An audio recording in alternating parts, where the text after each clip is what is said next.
하나님의 크고 놀라우시는 종의 오늘 이 시간에도 우리 가운데 함께 하심을 믿습니다. 우리나라에는 국경일이 있습니다. 5대 국경일이 있습니다. 3.1절, 광복절, 한글날, 개천절, 그리고 제헌절입니다. 지난 7월 17일 수요일이 바로 제헌절이었습니다. 우리나라 국경일 가운데 한 날이었습니다. 1948년 7월 17일 날 대한민국의 모법인 헌법을 선포한 것을 기념한 날이 바로 제헌절이 되겠습니다. 왜 하필이면 7월 17일입니까? 원래 제헌국회가 헌법을 의결한 날은 7월 12일이었습니다. 제헌절보다 닷새 빠른 7월 12일에 대한민국의 헌법을 만들고 제정을 했습니다. 의결을 했습니다. 그런데 당시에 제헌국회 의장이었던, 아직 우리나라에 대통령도 뽑지 못했고 대한민국이라는 정부가 수립되기 전이었습니다.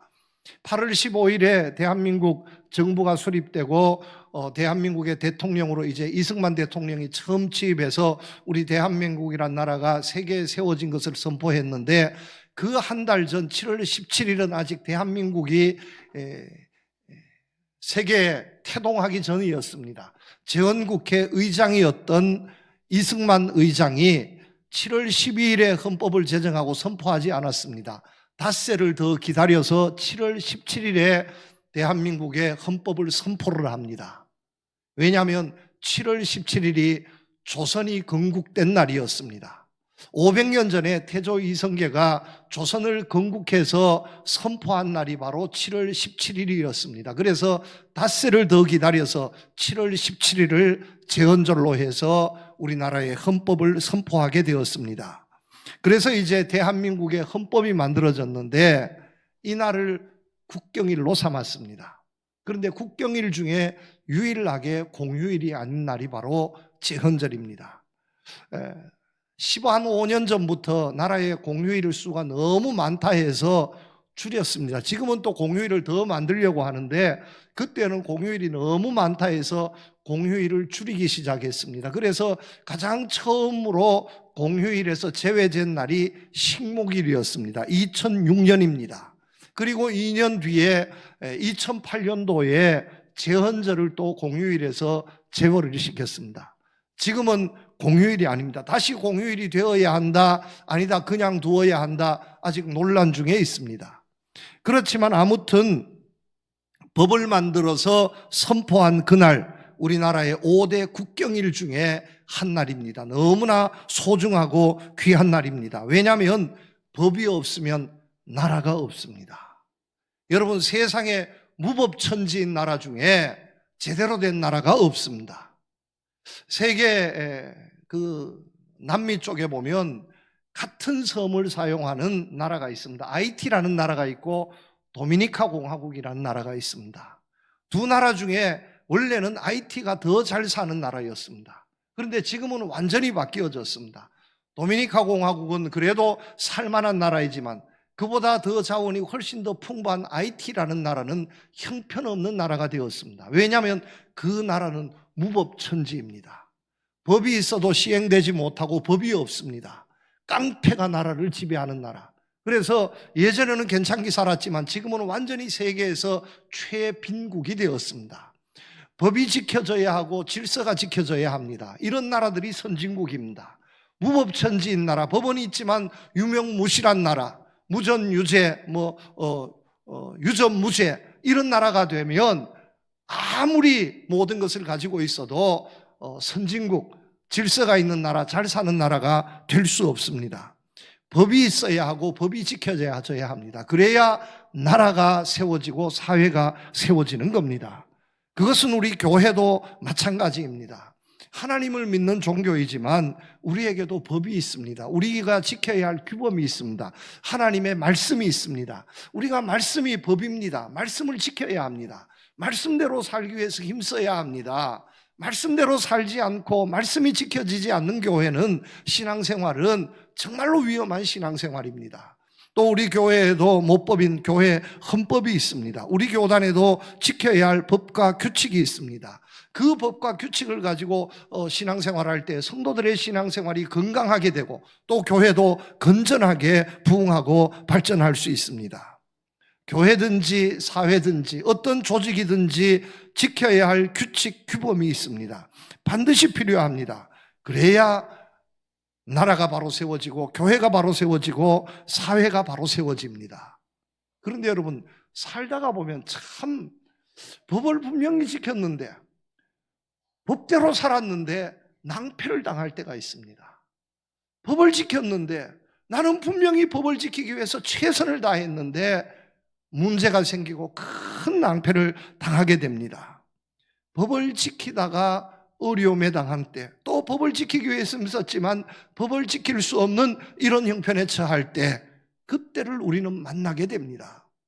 여러분, 집중호우가 내려서 정말 도로가 쓸려가고 큰 피해를 당했습니다. 우리가 지난 한두 주간 전에 보면 엄청나게 상상할 수 없는 비가 쏟아져서 그 폭우 속에서 차량을 운전하고 가는데 도저히 차선을 지킬 수 없습니다. 그런데 법을 지켜야 한다고, 나는 차선을 지켜야 한다고 무리하게 가다가 차도 빠뜨리고 생명도 잃고 큰 낭패를 당할 때가 있습니다.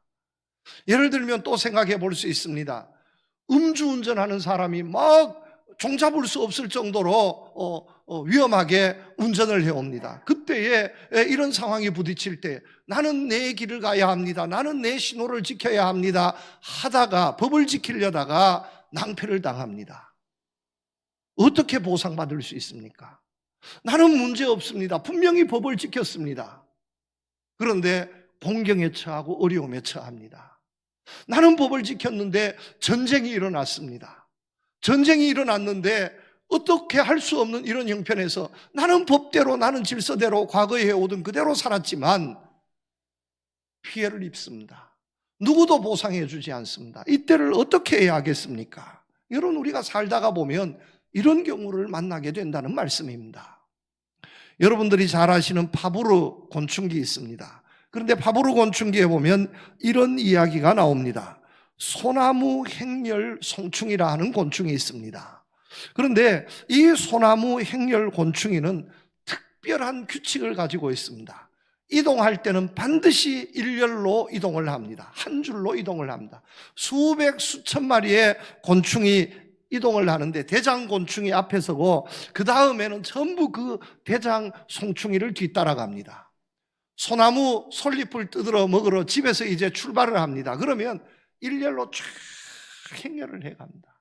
파브르가 그것을 본 겁니다. 너무 신기한 겁니다. 또 배부르게 먹고 이제 집으로 돌아올 때에 일렬 종대로 한 줄로, 어김없이 두 줄도 아니고 한 줄로 쫙 오는 거예요. 아니, 몇 날 며칠을 봐도 그것이 규칙이에요. 그래서 이 파브르가 어느 날 실험을 합니다. 인위적으로 어떻게 했냐, 그 행렬을 원을 만들어 버렸습니다.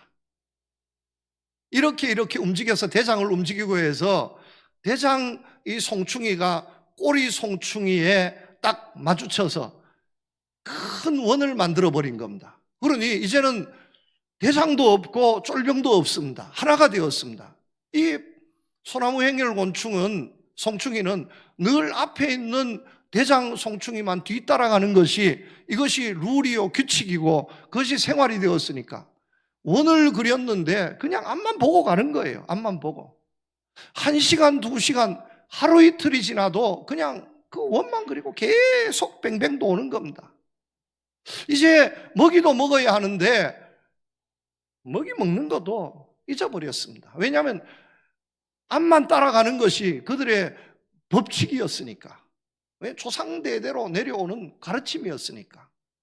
결국은 어떻게 되었냐, 7일, 8일 뱅뱅뱅뱅 돌다가 다 죽어버렸다는 거예요. 그 중에 한두 마리라도 먹잇감을 찾아서 뛰쳐나왔으면 되는데, 또 이 파브르라는 사람이 그냥 있지 않았습니다. 혹시나 싶어서 그 원을 도는 가운데에 군데군데에 먹잇감을 두었습니다. 이제 3일, 4일이 지나고 이들이 허기질 텐데 먹잇감을 군데군데 두었습니다. 그런데 한 마리도 먹이에 돌아보지도 않더라는 거예요. 왜냐하면 앞만 보고, 대장 앞만 보고 가는 것이 그들의 삶의 규칙이었으니까.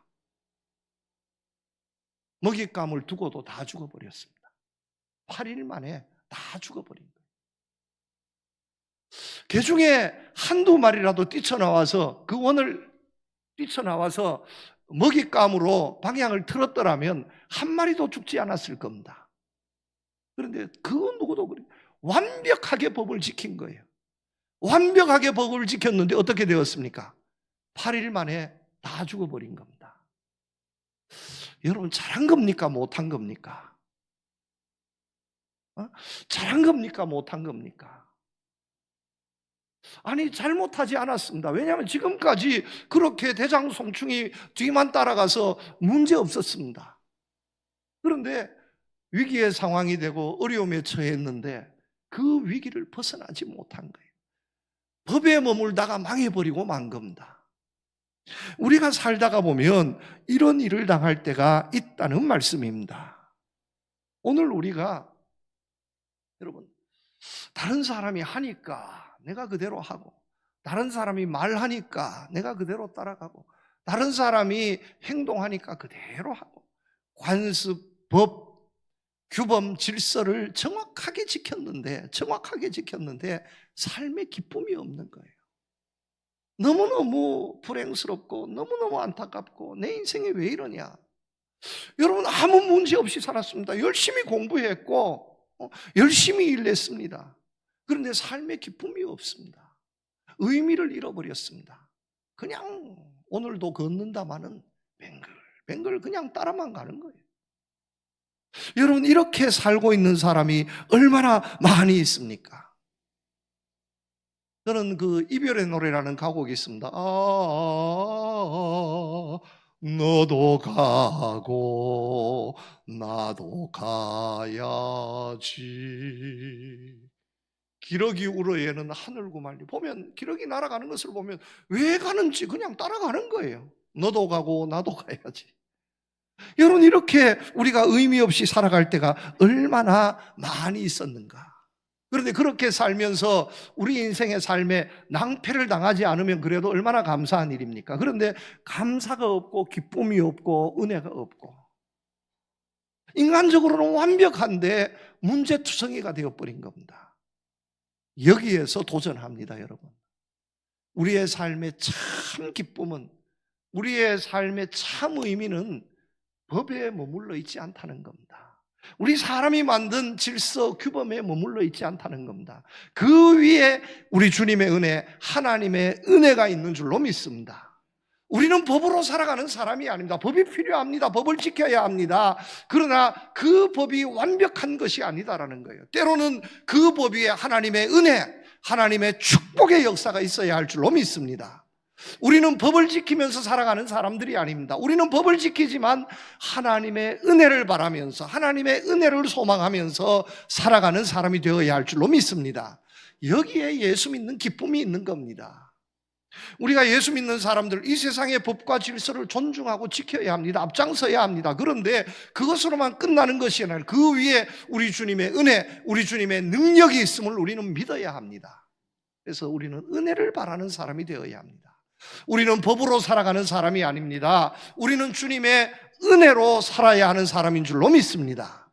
그렇다면 오늘 말씀을 통해서 우리에게 교훈합니다. 하나님의 은혜에 합당한 사람, 물론 이 세상의 법과 질서를 존중하고 지켜야 하지만 그것을 뛰어넘는 하나님의 축복과 능력을 이룰 수 있는 사람, 그 사람은 어떤 사람들입니까?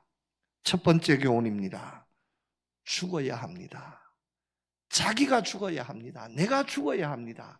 세상에서 죽은 사람이 되어야 합니다. 법 앞에서 죽은 사람이 되어야 합니다. 나는 이미 죽은 사람입니다. 세상적으로 자기 자신에게 사형 선고 내릴 줄 아는 사람이 되어야 합니다. 19절 20절 말씀에 보면 이렇게 말씀합니다. 내가 율법으로 말미암아 율법에 대하여 죽었나니 이는 하나님에 대하여 살려 함이라. 세상에 대해서 죽어야, 법에 대해서 죽어야 하나님께 대해서 살고 은혜에 대해서 사는 사람이 되어질 수 있다는 말씀입니다. 20절 말씀입니다. 내가 그리스도와 함께 십자가에 못 박혔나니 그런즉 이게는 내가 사는 것이 아니라고 말씀하고 있습니다. 여러분, 사는 것이 아니면 무엇입니까? 살아있는 것이 아니라면 나는 무엇입니까? 죽은 것입니다. 나는 살아있는 것이 아니다라는 거예요. 나는 이미 죽었다는 겁니다. 영어 성경은 이렇게 번역합니다. I have been crucified with Christ. 이것을 번역하면 이렇습니다. 수동태형 문장인데 완료형입니다. 내가 스스로 못 박은 것이 아니라 다른 사람에 의해서 십자가에 못 박혀졌는데 이미 그 상황은 끝났다는 말씀입니다. 우리는 그 못 박힌 십자가에서 내려온 것이 아니라 아직도 십자가에 못 박힌 상태가, 아직도 죽은 상태가 지속되고 있습니다. 과거에서 끝난 것이 아니라 현재도 완료되었고 현재도 계속되고 있다는 말씀입니다. 나는 십자가에서 못 박혔습니다.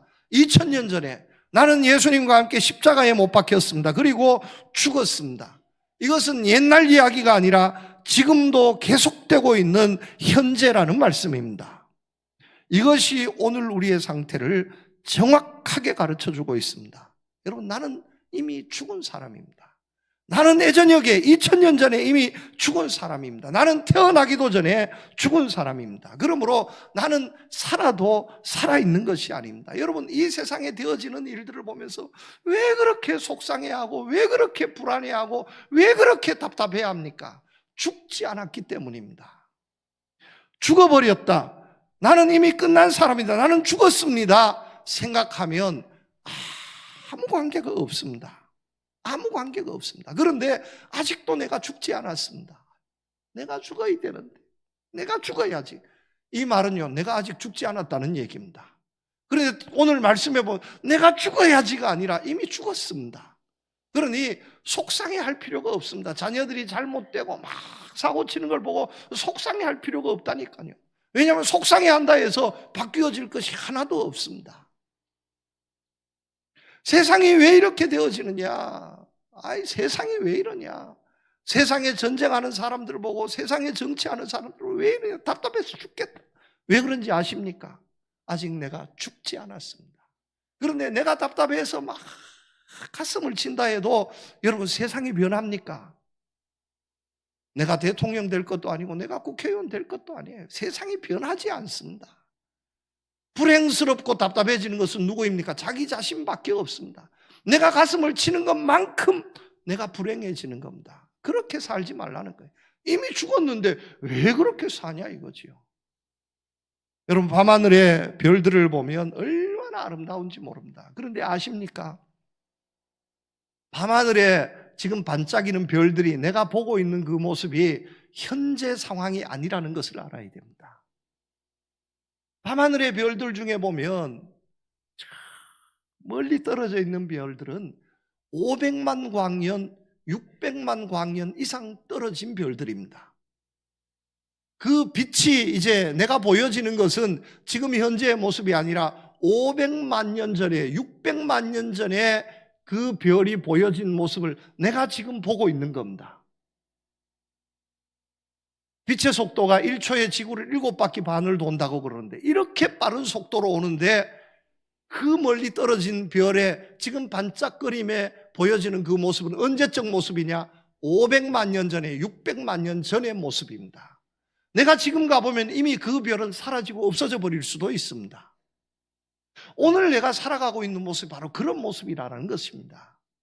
지금 내가 살고 있지만 지금 내가 여기에서 살아있는 것이 아니라 이미 끝났다는 겁니다. 이미 예수님의 십자가에 못 박혀 죽으실 때에 이미 우리도 주님과 함께 십자가에 못 박혀서 함께 죽었다는 겁니다. 바울이 이것을 깨달은 겁니다.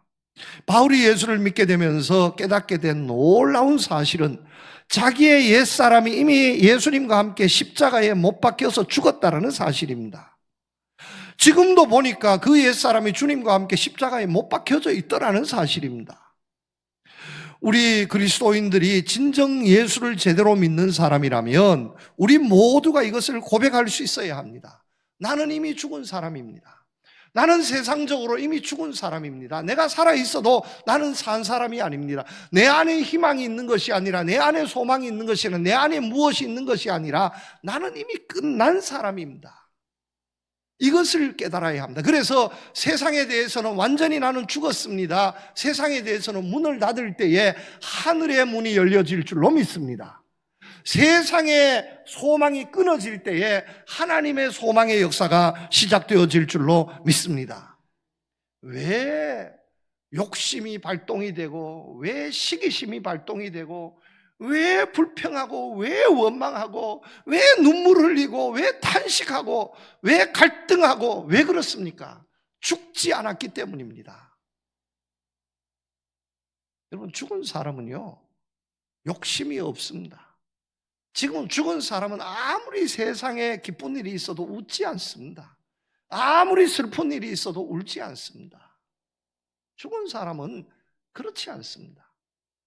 어떤 사람이 초대교회 교부인 성 마카리우스라는 교부에게 찾아와서 물었습니다. 교부님, 세상에 대해서 죽는다 말하는데 세상에 대해서 죽는다는 것이 무엇을 뜻하는 것입니까? 하고 물었습니다. 마카리우스가 그 사람에게 이렇게 시켰답니다. 당신 이제 지금 공동묘지에 가라. 공동묘지에 가서 무덤을 하나 택해보고 그 무덤에 누워있는 시체에게 욕을 할 수 있는 대로 다 퍼부어라. 침도 뱉고 발로 걷어차고 할 수 있는 대로 욕을 한바탕 버듣고 와라.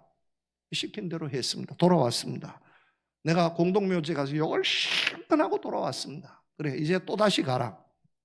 이제는 다른 묘지에 가서 칭찬을 해줘라. 사랑한다, 축복한다, 칭찬을 해주고 와라. 그렇게 해서 가서 공동묘지에 껴안고 막 뽀뽀해주고 칭찬을 다 해주고 왔습니다. 이제 칭찬해주고 왔습니다. 교부님 하니까 그 교부가 묻습니다.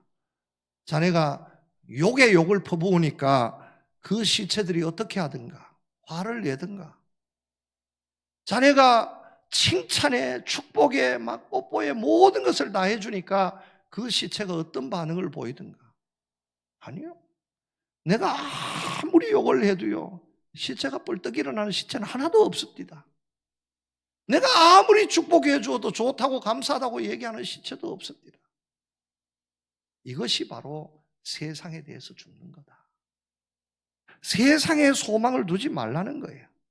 세상에 너무 희망에 끈을 두지 말라는 겁니다. 여러분, 세계에 지금 안락사가 유일하게 합법화된 나라가 스위스입니다. 이번에 스위스에서 신문에 지금 대서특필이 되었습니다. 스위스는 나이가 50세 이상 되면 생물학적으로 더 이상 소망이 없고 의사의 진단이 있으면 자기 스스로 합법적으로 죽음을 택할 수 있습니다. 다른 나라는 스스로 죽음을 택할 수 없지만 스위스는 50세 이상이 되어야 합니다. 50세 이하로는 아무리 죽고 싶어도 죽을 수 없고 50세 이상이 되면 또 의사나 또 적당한 그 기관을 통해서 이제는 오케이 판정을 받으면 스스로 안락사 당할 수 있습니다. 스스로 죽을 수 있습니다. 그래서 이번에 기계를 이제 의료 기계를 개발해서 세계 시장에 내어놓았는데 기가 막힌 거예요. 15초면 행복하게 죽여줄 수 있습니다. 15초면. 처음에는 부부가 같이 들어갈 수 있도록 2인용 만들려 하다가 이것은 아니다 해서 1인용을 만들었대요. 1인용을 만들었는데 좀 더 크게 만들면 좋았을 텐데 맥시멈 크기가 173cm랍니다. 그래서 저는 거기에 들어갈 수 없습니다. 자격 미달이 키가 커서. 그런데 15초면 행복하게 죽여줍니다. 15초면. 산소의 농도를 팍 터뜨려서 숨을 2번만 쉬면 행복하게 죽여준다는데 정말로 행복하게 죽는지는 아직도 누구도 모릅니다. 왜냐하면 거기에 죽은 사람이, 말하는 사람이 한 사람도 없어서 정말로 행복하게 죽는지 고통스럽게 죽는지 아는 사람은 한 사람도 없습니다. 그런데 아무튼 그 기계에 들어가면 숨 2번 쉬면 그냥 깨끗하게 죽는다는 거예요. 여러분, 세상에 대해서 죽어야 합니다. 세상의 희망의 끈을 내려놓아야 합니다. 사람의 질서에, 세상의 물질, 부귀영화 이런 데 너무 감각적이어서 안 됩니다. 좀 무덤덤해져야 합니다. 세상에 대해서 십자가에 못 박고 세상에 대해서 죽을 때에 우리 주님의 은혜의 문이, 주님의 축복의 문이 열려질 줄로 믿습니다.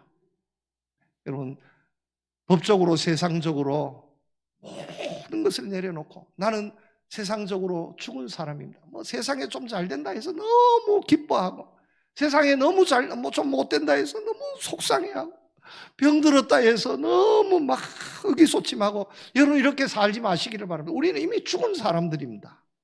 이미 끝난 사람들입니다. 내가 지금 살아있다는 사실만 해도 하나님의 은혜요 축복인 줄로 믿습니다.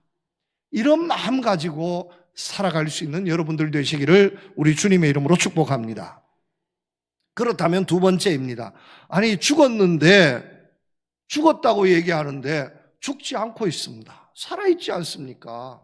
그렇다 해서 죽을 수 있는 것도 아니지 않습니까? 그렇다면 도대체 어떻게 하라는 말씀입니까? 여기에서 우리에게 말씀해 줍니다. 20절 말씀에 그런즉 이제는 내가 사는 것이 아니요 오직 내 안에 그리스도께서 사시는 것이라.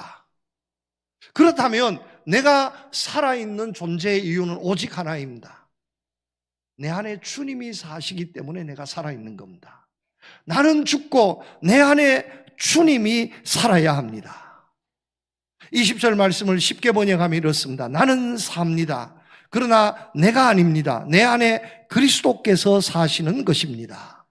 이것이 우리 인생의 진리인 줄로 믿으시기를 바랍니다.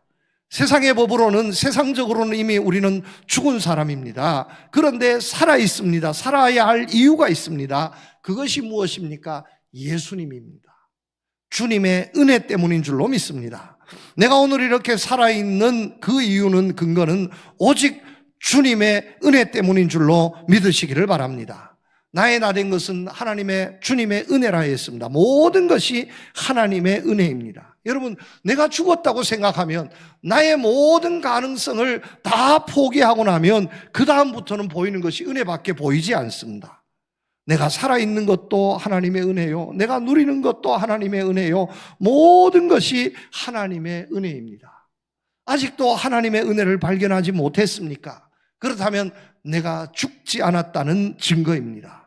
내가 죽었는데 이렇게 호흡하고 있습니다. 살아있습니다. 느낌이 있습니다. 속상할 때가 있고 마음 아플 때가 있습니다. 그래도요, 이것이 하나님의 은혜인 줄로 믿으시기를 바랍니다. 고린도후서 13장 말씀에 보면 이렇게 고백합니다. 예수 그리스도께서 너희 안에 계신 줄을 너희가 스스로 알지 못하느냐. 여러분, 주님께서 내 안에 계십니다. 주님께서 은혜로 오늘도 내 안에 계시는 줄로 믿으시기를 바랍니다. 그래서 지금 내가 살고 있는 겁니다. 내 안에 계신 주님을 발견하시기를 축복합니다. 여러분, 할렐루야라는 정말 천국의 음악을 작곡한 핸델, 정말 메시아 그 곡을 들어보면 정말 천국에 온 것 같습니다. 그런데 그 음악을 핸델이 가장 어려운 시절 감옥에서 작곡했다는 것을 알아야 합니다. 핸델은 잘 나가던 궁중음악가였습니다. 명예와 갈채를 한 몸에 받았던 당대의 최고의 음악가였습니다. 부귀영화를 누렸습니다. 늘 임금님을 목전에 두고 임금님 앞에서 음악을 연주했던 사람이었습니다. 어디에서 있던 박수와 갈채를 한 몸에 받았습니다. 그런데 그가 어느 날 그의 삶이 파산을 합니다. 감옥에 가지 않을 수 없게 되었습니다. 화려했던 삶이 하루아침에 끝장이 나버린 겁니다. 이제는 생을 포기해야 되겠다, 자살을 기도했지만 실패했습니다. 인생 막장에 다다라서 그는 감옥에서 할렐루야를 작곡한 거예요. 할렐루야. 여러분, 할렐루야 음악이 얼마나 아름답습니까? 처음 연주할 때에 그 음악을 듣고 그냥 앉아서 들을 수 없어서 임금님도 일어나고 그 극장에 있었던 모든 관중들이 다 일어나게 된 거예요.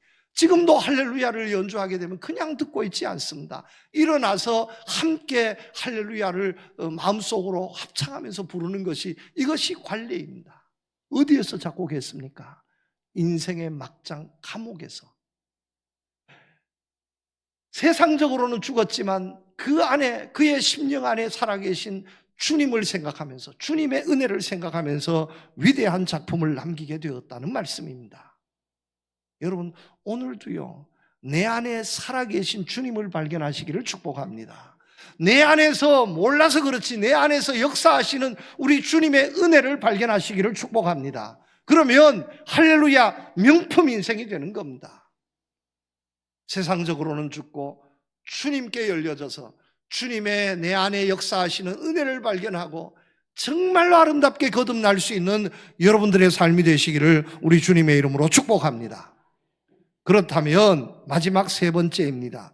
나는 이미 죽었습니다. 그런데 예수님 때문에 하나님의 은혜로 살게 되었습니다. 어떻게 살아야 합니까? 오늘 말씀은 우리에게 분명하게 가르칩니다.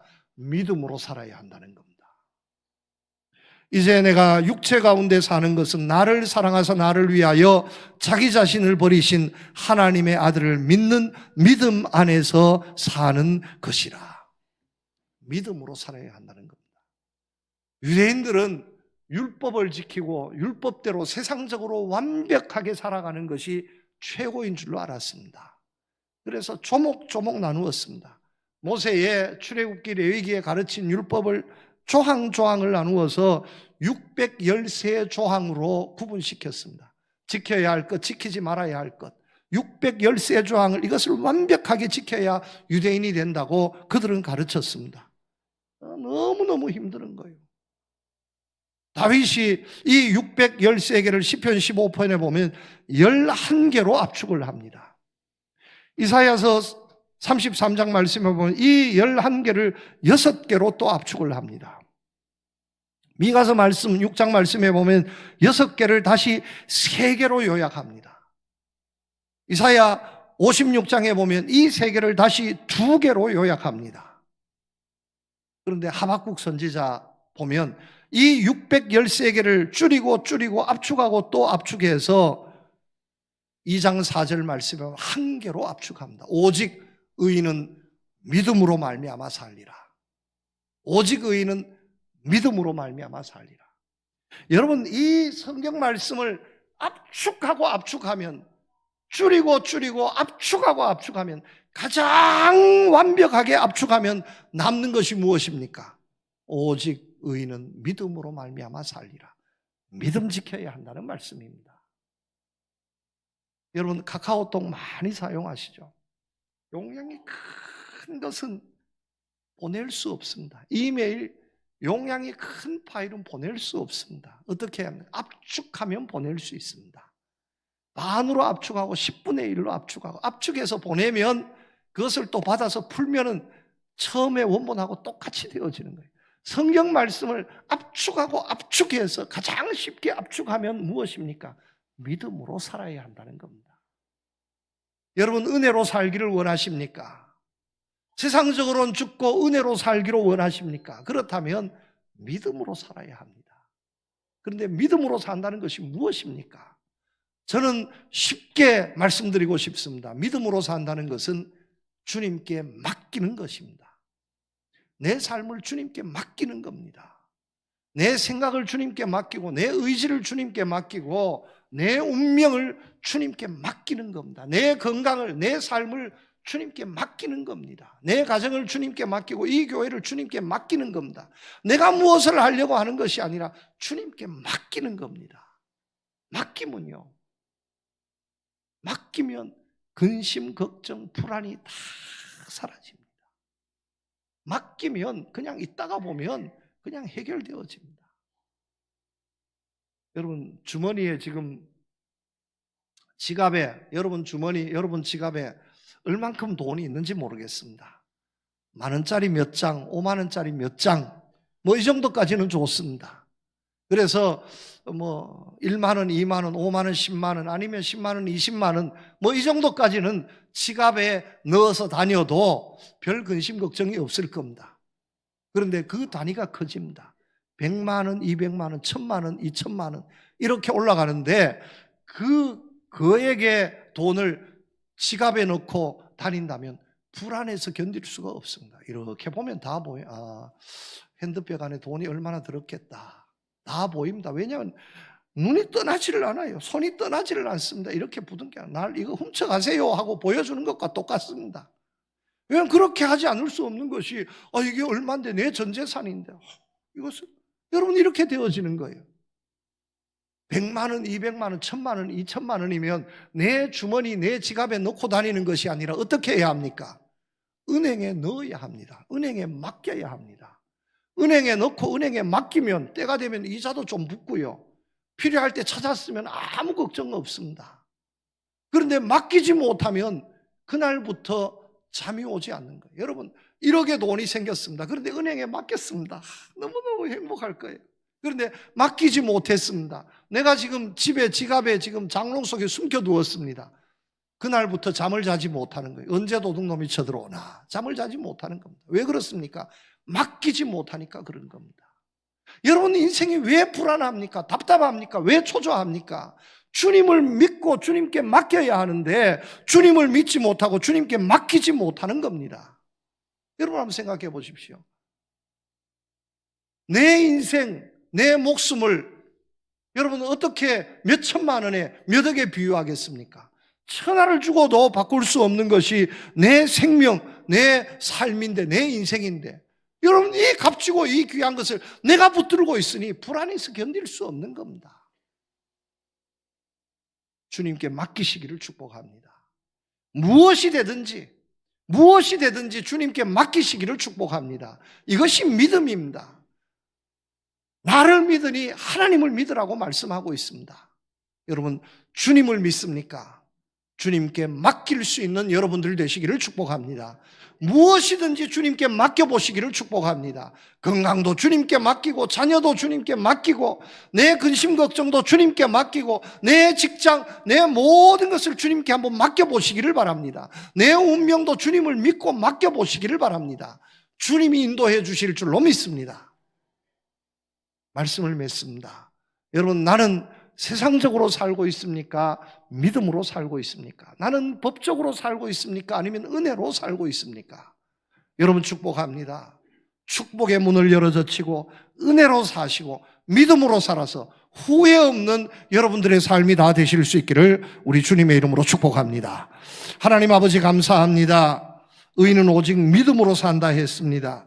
세상의 법으로 세상적으로는 죽고 믿음으로 살고 은혜로 살고 주님께 살아서 세상에 후회 없는 우리 인생이 다 될 수 있기를 간절히 소망합니다. 주님 기억하시고 축복해 주시옵소서. 예수님 이름으로 기도드립니다. 아멘.